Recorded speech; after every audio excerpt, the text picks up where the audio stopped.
بسم اللہ الرحمن الرحیم۔ محترم ناظرین السلام علیکم۔ ایک یہودی کو رسول خدا صلی اللہ علیہ وآلہ وسلم سے چند دینار قرض واپس لینا تھا۔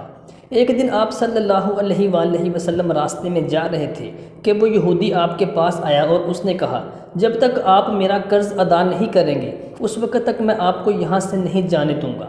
نبی اکرم صلی اللہ علیہ وآلہ وسلم نے فرمایا، اس وقت ادائیگی کے لیے میرے پاس کچھ بھی نہیں ہے۔ یہودی نے کہا، جب تک آپ میرا قرضہ واپس نہیں دیں گے میں بھی آپ کو یہاں سے جانے نہیں دوں گا۔ آپ صلی اللہ علیہ وآلہ وسلم نے فرمایا، اگر یہ بات ہے تو میں تیرے ساتھ یہیں بیٹھ جاتا ہوں۔ یہ کہہ کر آپ اس کے ساتھ بیٹھ گئے۔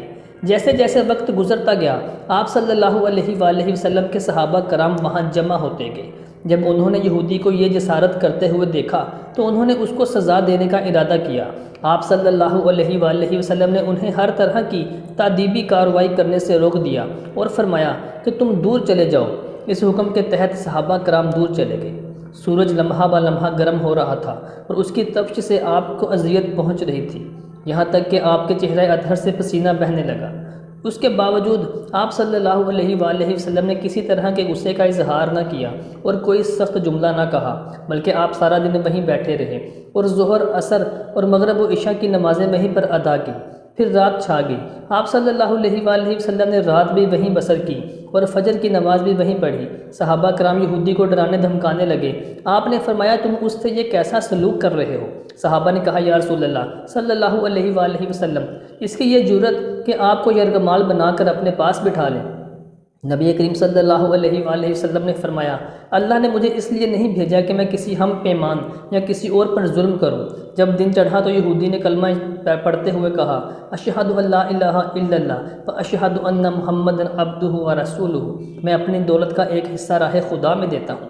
میں نے آپ صلی اللہ علیہ وآلہ وسلم کو اس لیے نہیں روکا تھا کہ آپ کی توہین کروں، بلکہ اس لیے روکا تھا کہ آپ کے پیمانہ صبر کو آزماؤں، کیونکہ تورات میں میں نے آپ کی یہ صفت پڑھی ہے، محمد بن عبداللہ مکہ مکرمہ میں پیدا ہوگا اور طیبہ کی طرف ہجرت کرے گا، اور وہ سخت مزاج اور بیہودہ گوئی کرنے والا نہ ہوگا، کوئی جھوٹی بات زبان سے نہیں کہے گا۔ اس طرح سے میں نے آپ صلی اللہ علیہ وآلہ وسلم کو یہاں رکھ کر اس بات کی تصدیق کی ہے کہ تورات نے بالکل صحیح کہا تھا۔ نبی کریم صلی اللہ علیہ وآلہ وسلم مبعوث برسالت ہونے کے 3 سال بعد تک خفیہ طور پر دعوت اسلام دیتے رہے۔ اس کے بعد اللہ تعالیٰ نے آپ کو حکم دیا کہ آپ کھل کر اللہ کے پیغام کو دنیا تک پہنچائیں اور لوگوں کو خدا کی دعوت دیں۔ ایام حج شروع ہوتے ہی پورے جزیرۃ العرب سے لوگ مکہ کی طرف آنا شروع ہوئے، تو نبی کریم صلی اللہ علیہ وآلہ وسلم کوہ صفا پر چڑھے اور آپ صلی اللہ علیہ وآلہ وسلم نے بآواز بلند فرمایا، لوگو، میں اللہ کا رسول ہوں، تم اللہ رب العالمین پر ایمان لے آؤ۔ لوگ آپ کی طرف متوجہ ہونا شروع ہوئے اور انہوں نے تعجب سے یہ اعلان سنا اور سب کی خواہش ہوئی کہ وہ اعلان کرنے والے کو دیکھیں۔ پھر آپ صفا سے اتر کر مروہ پر تشریف لائے اور وہاں پر بھی آپ نے 3 بار یہی اعلان کیا۔ جب ابو جہل نے نبی کریم صلی اللہ علیہ وآلہ وسلم کا یہ اعلان سنا تو اسے سخت غصہ آیا۔ اس نے زمین سے ایک پتھر اٹھا کر آپ کی پیشانی پر دے مارا، جس سے آپ کی پیشانی سے زخمی ہونے کے بعد خون بہنے لگا اور آپ صلی اللہ علیہ وآلہ وسلم کا پورا چہرہ لہو لہان ہو گیا۔ اس کے بعد تمام مشرکین آپ کو پتھر مارنے لگے۔ نبی کریم صلی اللہ علیہ وآلہ وسلم مجبور ہو کر کوہ ابوا قبیس پر چڑھ گئے اور ایک چٹان کے پیچھے جا کر چھپ گئے۔ مشرکین نے بھی آپ کا تعاقب کیا، لیکن آپ انہیں کہیں دکھائی نہ دیے اور وہ ناکام و نامراد ہو کر واپس لوٹ گئے۔ اسی اثناء میں ایک شخص نے مولا کائنات سیدنا علی علیہ السلام کو اس واقعہ کی اطلاع دی اور کہا کہ میرا یہ خیال ہے کہ محمد صلی اللہ علیہ وآلہ وسلم مارے جا چکے ہیں، نعوذ باللہ۔ یہ سن کر سیدنا علی علیہ السلام کو شدید دکھ ہوا اور آپ ام المومنین سیدہ خدیجۃ الزہرا کو ساتھ لے آئے اور ان سے کہا کہ میں نے سنا ہے کہ مشرکین مکہ نے نبی کریم صلی اللہ علیہ وآلہ وسلم پر سنگ باری کی ہے، اور بعض لوگوں کا یہ گمان ہے کہ نبی اکرم صلی اللہ علیہ وآلہ وسلم شہید ہو گئے ہیں۔ آپ روٹی پانی اٹھائیں اور میرے ساتھ انہیں تلاش کرنے کے لیے چلیں، ممکن ہے ہمیں ان کا کہیں نشان مل جائے، اور آپ وادی پر نظر رکھیں اور میں پہاڑ کے دامن میں آپ صلی اللہ علیہ وآلہ وسلم کو تلاش کرتا ہوں۔ آپ روتے ہوئے آگے بڑھے اور آپ یہ کہتے جا رہے تھے، یا رسول اللہ صلی اللہ علیہ وآلہ وسلم، میرے ماں باپ آپ پر قربان، آپ جواب دیں، آپ کہاں ہیں؟ آپ کس وادی میں بھوکے پیاسے ہیں؟ آپ نے مجھے اپنے ساتھ کیوں نہ لیا؟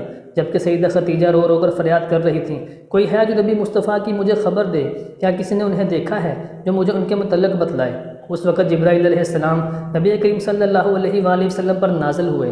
ان کے پیچھے ملائکہ کی بہت سی صفیں تھیں۔ انہوں نے نبی کریم صلی اللہ علیہ وآلہ وسلم سے کہا، خداوند جبار نے ہمیں آپ کے فرمان کی تعمیل کے لیے بھیجا ہے۔ اگر آپ چاہیں تو ہم اس وقت اس قوم کو تباہ و برباد کر دیں اور دنیا میں ان کا کوئی نام و نشان تک نہ چھوڑیں۔ نبی کریم صلی اللہ علیہ وآلہ وسلم نے فرمایا، مجھے رحمت للعالمین یعنی رحمت بنا کر بھیجا گیا ہے اور تمام جہان کی رحمت بنا کر بھیجا گیا ہے۔ میں عذاب و انتقام کا حامی نہیں، اور مجھے امید ہے کہ اللہ تعالیٰ اس قوم کی اولادوں میں سے، نسلوں میں سے کلمہ پڑھنے والوں کو پیدا فرمائے۔